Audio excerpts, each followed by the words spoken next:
La France lance un cri d'alarme sur le risque de face-à-face, de choc, c'est le mot du chef d'état-major des armées, avec la Russie, et il articule même un horizon à 3 ou 4 ans. Écoutez. Le premier objectif que j'ai donné aux armées, c'est de se tenir prêtes à un choc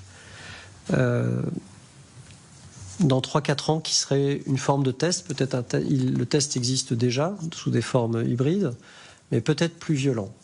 Si nos rivaux, potentiels adversaires, perçoivent que nous consacrons un effort pour nous défendre et que nous avons cette détermination, alors il peut renoncer. S'il a le sentiment qu'on n'est pas prêt à se défendre, je ne vois pas ce qui peut l'arrêter en fait. Voilà, cette déclaration évidemment qui marque un ton de grande gravité dans les circonstances que nous traversons. Merci Christine O'Krent d'être là. Bonsoir Darius, bonsoir à tous. Je rappelle votre livre, on en reparlera, qui sort aujourd'hui, le Trump de A à Z chez De Noël. Bonsoir Général Yakovlev. Bonsoir Darius. Merci beaucoup. Merci d'être là. Votre première réaction à cet avertissement qui résonne, qui est donné cette fois au plus haut niveau de l'armée et dans un horizon aussi court de 3 à 4 ans. Alors d'abord, les militaires, ça fait 30 ans qu'on dit ça. Donc c'est pas une nouveauté que le chef d'état-major des armées, dise attention, si nous sommes une cible trop tentante, nous serons ciblés.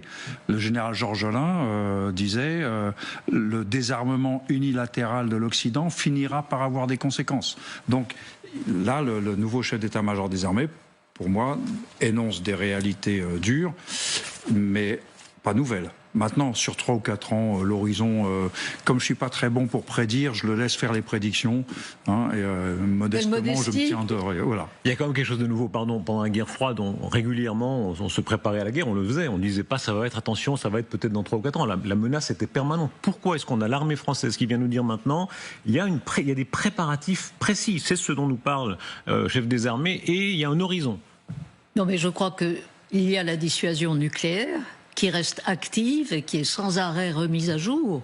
Et puis, il y a effectivement, comme vient de le dire le général Yakovlev, cette découverte des Européens qu'à force de douter maintenant de la protection américaine, il est grand temps de se réveiller et de construire une défense, si possible, coordonnée. Parce que le vrai problème, on voit qu'il y a davantage d'argent maintenant dans différentes filières, mais le vrai problème reste la coordination ou même la compatibilité d'un pays européen à l'autre entre certains types d'armements. Et quand on voit l'avion du futur, où Dassault ne s'entend pas tout à fait ni avec les Allemands, ni avec les Espagnols, je crois.